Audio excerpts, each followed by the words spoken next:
a bit about football here. Big talk now. The number one target, Giuseppe, for your football club. Maybe even this January, you could try and get it done. Alexander Isak. It's not going to be Shesko. It's not going to be Gyökeres. Alexander Isak is reportedly, according to Samuel McBell, your number one target. Is that the right move, player-wise? And should you break the bank to do it in January? Is it the right player? I really want Gyökeres, man. But Coming United. I think he might be the reason I think he's probably the right player is because he can also play on the left, and then you can also play him with Havertz as well, or you could play him up top with Martinelli. And and I know how Arteta likes his multiple position players and stuff. He's a great player. I ain't gonna complain at all about getting him. So I think it's him or Gyökeres for me. I would personally go for Gyökeres, but I wouldn't complain at all, and it's very fine margins of my choice. Break the bank in January, 100%. If he's pushing to get out and we've got the money, I don't see us really probably getting him much cheaper in the new year, like in the summer. I don't really see us in the new season. I don't really see us getting him much cheaper. But I don't know. Maybe we need to hope someone like maybe Jesus might be happy to go the other way. That might. Why would Newcastle take Jesus? Newcastle won't be. You've already got Almarim. I reckon Jesus will be all right at Newcastle. For the next couple of years, they're all right. I think he'll be all right. I think Jesus would do all right at Newcastle. They already have an overrated, injury-prone striker in Callum Wilson. Why would they want another one in Jesus? They would just have no striker fit. The pair of them would just be injured. They would have no fit striker. It was them that's come out apparently and wanted him. It's them that have come out and said they're interested in him. I'm not just plucking this name out of air and saying it. Newcastle have said they're interested in Jesus. So if that could sweeten a deal, I'd get him in January. I'd break the bank. I think if we haven't spent the money in the summer and we've got it now, 100%, because that can be the game changer we need in January to maybe do something this season. Do you think if you sign Isak in Jan, you'd win the league? Depends on how close we are to Liverpool. Let's say within 6 points. I think there's a good chance, yeah. I'd say so too. I'm not gonna lie. Even though I don't rate where Arsenal are right now, and I think they've been on a downward spiral. I think you bring in a player like Isak, that fires up the team. That lets the team know you're serious. You spend that much money in January, and let's be honest, this is a player that all these Arsenal players are familiar with. Most, in particular, Martin Odegaard, with him already being teamed up with him back in Spain. So that's a player that they were going to look at. And if Arsenal players do bring him in, it's going to be like, yeah, we've needed this guy. This is a goal scorer. You know how much confidence that's going to give Saka putting the ball into the box and knowing there's someone that can win headed, knowing that someone's got movement. He's going to cross it even more now. He's just going to put more crosses in. No, but you know what? Even just to say that, I saw the stat come out today and I sent it in the group chat of Kai Havertz lost the most amount of aerial duels in the Premier League this season.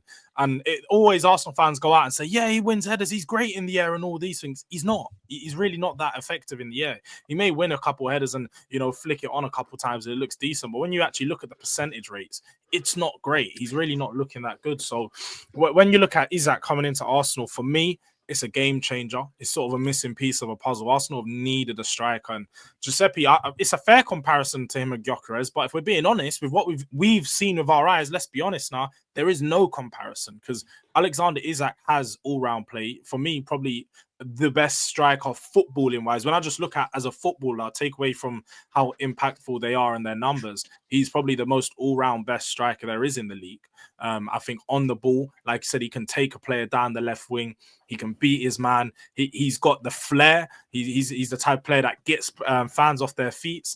So for me, Alexander Isak is everything that Arsenal need. And if you do wait until the summer, that's where you're going to find issues, because more than likely you're going to find yourselves into a bidding war, because who knows, Chelsea might be sniffing around for a striker again. We already know what they like. And if he's looking cheap and he's not looking like over 100 mil, who knows, they're not going to throw their hat in the game. Do think that he will be the guy we sign, or at least attempt to sign, because I now this is all coming out is something that I actually said in the summer, that I feel like him personally is the reason that we didn't sign a striker in the summer.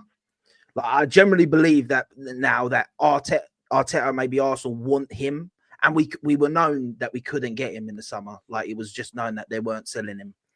So we're biding our time to get him. And I said it on the show the other day, and I said that I think Arteta has this arrogance about him, good or bad, that if he really wants a player, he's willing to wait a season to get that player.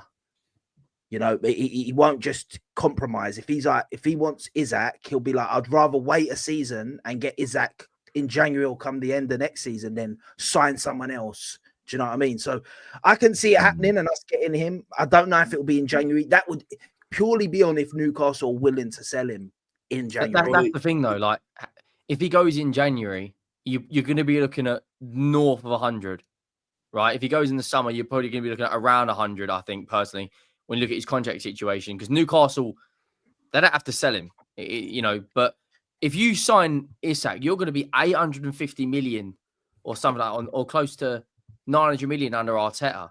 Like, yeah, but you say that, forget the money that Arteta spent. I hate this argument all the time. Because the team he inherited, it's like when people go, oh, in the same time Arsenal spent this much more than Man City. Yeah, but when Pep Guardiola took over Man City in that time period of Arteta being at Arsenal, they already had a banging team. Our team was crap, and we sold people for no money. So I hate that talk of the money. In January, the way we won't overpay for him in January in the sense of like 150 or anything like that. The only thing we got maybe is Newcastle see it as he don't want to be at the club. It's going to make a toxic atmosphere. He's pushing to leave. We'll just let him go. We'll take the money and we'll let him go. So they can buy a replacement. If they get it done early as well and they get the money, they can buy a replacement. They can try and sign someone as well. We'll have to wait and see in it. This is what I'm saying. If they are actually interested in Jesus, that's why I said it. If they're actually interested in Jesus, that deal, if he's willing to go Newcastle as well, makes that deal a lot more possible, because it's kind of like they're letting him go and they're bringing in a player already plus getting money. It ain't going to be Jesus for him. It's going to be Jesus and money, wouldn't it? So I don't know. Listen, I'd be gassed if we get him. And as I said to you, Henry, if Arsenal were 5-6 points close to Liverpool at the top, 5-6 points off the top, and we signed Isak, I'd 100% believe we could go and win the league. 100%. 130 mil plus Jesus. Jeez, that's why would it be 130 mil? Jesus is worth 20 mil, 30 to 40 million. 40 million for Jesus. Yeah, man. Listen, at the end of the day, yeah. I watched Brozier go for like 35 million or whatever. What's going on here, bro? When did Brozier go for 35 million? Yeah, but this is what I'm saying. We need a new sporting director to come in and say we're changing when did Brozier go for 35 million? He's on loan at Everton. Yeah, but ain't it like 35 million? It was like a deal that broke down that he was supposed to move. All right, fair enough. But regardless, I'd say you could get 30 to 40 million. Definitely if you're selling him abroad to Italy. I'm not gonna lie. All right, cool. Jesus hasn't been great for Arsenal. His confidence is shot at Arsenal right now. He ain't scoring goals. He's injured. But you put him in the Serie A. He's doing all right, bruv. You don't think he's all right there? 40 million for Jesus, bro. Italians aren't paying that much for Jesus. Italians that record, bro. No chance. I think, listen, you could get 30 million plus for him, I reckon. Notoriously, Arsenal 30 mil. You're not the best club at selling players. Yeah, I know that, but I'm saying we've got to change that. We've slightly changed that. Mil to Real Betis. That's where he's going. He's going La Liga. Can we remember that? Hold on. Can we remember that he's still 27 years old? Like, come on. Like, we're talking like he's never been a clinical goal scorer, even when he was at City. He was the backup striker for a team that didn't have a striker. After he got his knee injury, he's been fallen off. How much did you pay for Carroll, mate? Yeah, how much did you pay? Oh, yeah. Why are you using that as a good thing? That's not the same. Why are you trying to use that as a good thing? No, that's what I'm saying. But you can get the money for these guys, man. You just got to sell them correctly, man. That's what I'm saying. Yeah, but you don't. Giuseppe, your club has never done it. Is Anelka still your second record sale? No, I think it's now Balogun and Steve Rowe. But regardless, once again, also if they're asking for 120 million, no, it's still Anelka, by the way. Anelka, who was sold in 1999, is still your second record sale according to Transfermarkt. No way. How much is it? How much did he go for? It says that Oxlade-Chamberlain to Liverpool was your record for 38 million euros. And Nelka No, for we- 35 million we sold- euros. we sold- So it's an old article, it must be. I don't Because it think will so. be I about think- It's. the I will end. put the transfer. I will put the transfer market link in the private chat. You can go click it right now and have a look at it. I thought we got more. I thought this. I remember don't know. Iwobi being like Regardless. 40 mil. Yeah, I regardless. think it was that not with add-ons though? You don't that think not that we 30 can mil? value him at 30 to 40 million in a swap deal with Isak? You don't No, think because no. that comes down to No chance. do Newcastle actually really want Jesus to be their Isak replacement? Are they the same type of player? Alexander Isak is the second best striker in the league, one of the most clinical forwards in the league, and and replacing him off of Arsenal, taking on his massive wages, by the way, because Jesus isn't on cheap wages, taking on his big wage packet to come to Newcastle. They're getting a striker who hasn't scored a Premier League goal since January 30th of this year. Does he start Yeah, for Newcastle? They're not doing it. They're not doing it. They're not doing it. They're not. I just don't see them taking. The only way they look. He's just not a good footballer. Can we No, just say they're not. Newcastle not. aren't doing that. Look, I think. What that Look, I think Arsenal though. I don't think it matters about how much money it costs Arsenal personally, right? Genuinely, like I sort of look at it. Cheers, Jules. By the way, Jules had to shoot. I think you guys can't wait till the summer. Not because somebody else might come in. Not because another team might take him from you. I think you have to look at this season. You're 9 points off the top. You might still be 9 points off the top come January, but a player like Alexander Isak, a player like Gyökeres, when you look at how good he is, although Isak doesn't mean everything, but he is Premier League proven, and I think that adds an element of it lowers the risk. That could be the difference. Liverpool at some point will hit a bad patch because most teams in Premier League history, even the ones like even when Liverpool won the league, they had that period where they lost to Watford. They got knocked out the Champions League by Atletico Madrid. They got knocked out the FA Cup by I think it was Everton. I could be wrong. It might have been Everton. It was Chelsea. It was Chelsea because It was Chelsea that knocked you out. I want to say that Ross Barkley scored. That's why I thought it was Everton. I think Ross Barkley might have scored for Chelsea. That's why. So again, I do watch a lot of football. That's what my job is. Everyone goes through a bad patch, and sometimes the bad patch covers 2 or 3 tournaments, and you kind of doesn't really impact the league. But maybe that bad patch is in a period where it is 2 or 3 league games, and a striker like Isak could score the goals in those games that are close that catch you up. I understand that it might cost you 20 or 30 million pounds extra, but that could be the difference between winning the title this year and not. And I just think, look, the debate's been had, and I don't think it matters if it's Isak or a winger who can also score goals. I don't think it has to be an out-and-out number 9. It could be a Nico Williams. It could be a Kvaratskhelia, who I don't think Napoli will let go in January with the title race they're in. It could be, there's another player I was thinking of, a winger that's really, really good. It could be Mohamed Kudus from West Ham as an example. I think Arsenal have got to go out this January. I think the number of teams this January, City are another one, have got to go out, and you might pay an extra £20 million in January. But I think teams have got to go and get it done. I really do think teams have got to go out and get that done, if I'm being honest. I think they have to. I think they absolutely have to. Yeah, even cups and stuff. Arsenal's window, it sounds mad to say because they still have quite a young team, but Arsenal's window is getting narrower and narrower because, quite simply, there's going to be more competition. So if you are going to win a league, you could have won a league probably when you should have bought Caicedo like 2 years ago, but now there's a chance that Chelsea come back. There's a chance that Man United come back. And if you've got 5 teams competing for a league, it just means you'll win less titles. What happens if Chelsea come in for Isak?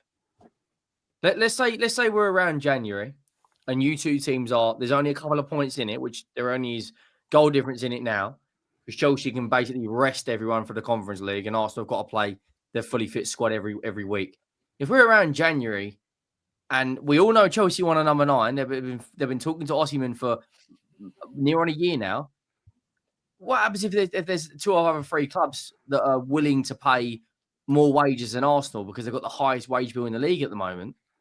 What happens then? Because I'll be honest, that teams like a player might be looking at it and going, right, Arsenal and Chelsea, massive football clubs. But why am I going to go down the road to Arsenal if he's going to pay me 150 grand a week more? Does that not come in? Am I talking? Is anyone on the same page here? Because I think if Chelsea come in, players are going to be thinking, In hang on a fairness, minute. I'm still thinking about your comments about Ireland. To be fair, sorry. no, listen, I hear you. Arsenal got whacked. There's a few people in the comments saying, Terry, why don't you just support Arsenal? Listen, if Arsenal don't do it, I'm not going to cry or be upset about it. But I'm talking objectively here. They have to, and I think they're in a position, and I think City are there.